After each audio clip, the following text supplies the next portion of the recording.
İçinde bulunmuş olduğumuz süreç son derece sıkıntılı bir süreç, zor bir durumdan geçiyoruz. Belki de ümmet olarak, İslam ümmeti olarak içinden geçtiğimiz en zor süreçlerden bir tanesi diyebiliriz. Şu anda can yakıcı anlamda iki temel sorunumuz var. Bunlardan birincisi memleketimizin içerisinde Kürt illerinde yaşanan, Doğu ya da Güneydoğu bölgesinde yaşanan malum çatışmalı bir süreç, sıkıntılı bir süreç. Bir diğeri ise onu besleyen, belki zaman zaman tetikleyen ve ondan bağımsız olarak ele alamayacağımız Suriye'de yaşanan yanı başımızdaki savaş, iç savaş süreci.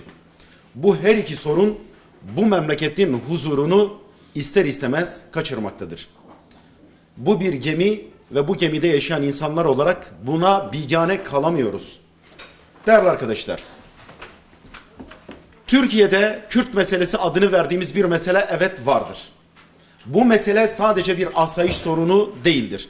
Bu mesele güvenlik ve asayiş sorunu olarak yıllar yılı bakılmış ve işin içinden çıkılamamıştır. Ancak ortaya konulacak sağlam reçetelere ihtiyaç vardır.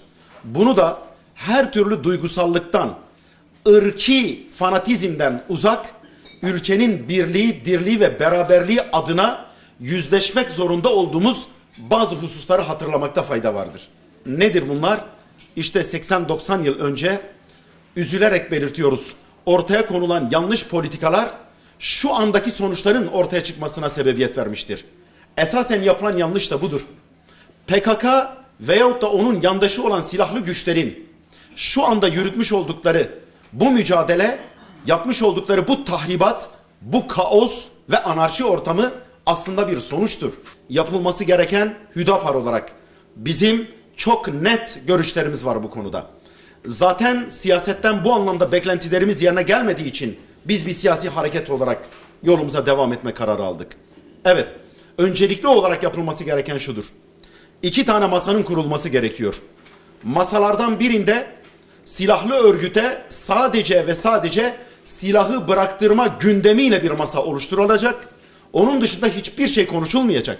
Çünkü başka şeylerin konuşulması silahlı örgüte hak etmediği bir meşruiyet kazandıracak, hormonal anlamda bir büyüme sağlatacak, bir akreditasyon imkanına sahip kılacaktır. Sadece silahı bıraktırma konuşulacak. Bir diğer masada ise işte arz etmeye çalıştığım 80-90 yıllık bu mesele siyasi yollarla, silaha başvurmadan, kaosa müracaat etmeden, anarşi ortamını oluşturmadan, aklı selim ile soğukkanlılıkta bu ülkenin birliği ve beraberliği için, bu 3 tane referansın tekrar hayata geçmesi için bu sorunlarla yüzleşilecek. Evet, başta Kürtçenin ana dilde eğitim hakkı dahil olmak üzere Allahu Teala'nın insanlara helaldir, serbesttir dediği ne kadar hak varsa iade edilmesini esas gören ikinci bir masa kurulacak. Ve bu masada ise toplumun örgütlü bütün kesimleri olacak. Bu konuda elinde planı ve projesi olan herkes olacak. Cemaatlerden cemiyetlere, özellikle Kürt coğrafyalarında ciddi anlamda sosyolojik bir gerçeklik üzerine oturan aşiretlerden oradaki örgütlü siyasi yapılara, sivil toplum kuruluşlarına, hatta tarikatlara varana kadar bunların temsilcileriyle bu ikinci masada evet bu sorunun nedenlerinin ortadan kaldırılmasına yönelik adımlar atılacak. Değerli arkadaşlar, bizler Orta Doğu denilen İslam coğrafyasını evimizin içi olarak görüyoruz. Evimizin içerisinde meydana gelen bir huzursuzluğu silahlı bir yöntemle çözmeye çalışmanın herkese zarar vereceğini bilmek zorundayız.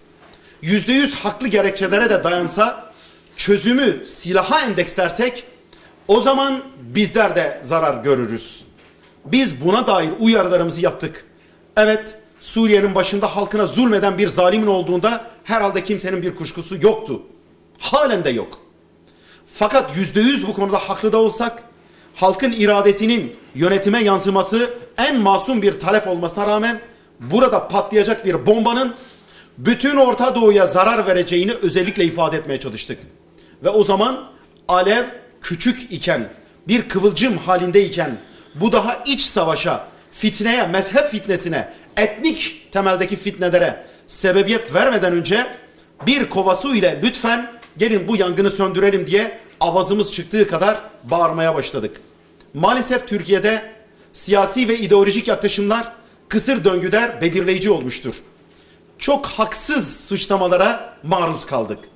Halbuki o gün söndürülecek olan fitne belki bugün 10 milyonun üzerindeki mülteci, Türkiye'de 2,5 milyon mülteci ve hepimizi insanlığımızdan utandıran, anasının sıcak koynundan soğuk denizlere akan bebek cesetlerinin kıyıya vurmasını belki kahrolarak seyretmek zorunda kalmayacaktık.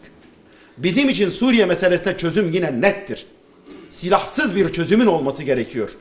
Referansları itibariyle iki Müslüman ülkenin temsilcilerinin meslek, meşrep ve mezhepleri ne olursa olsun şu anda bunları konuşmanın sırası olmadığını, bu yangına bir çözüm bulmaları, bir kova su serpmeleri gerektiğini düşünüyoruz.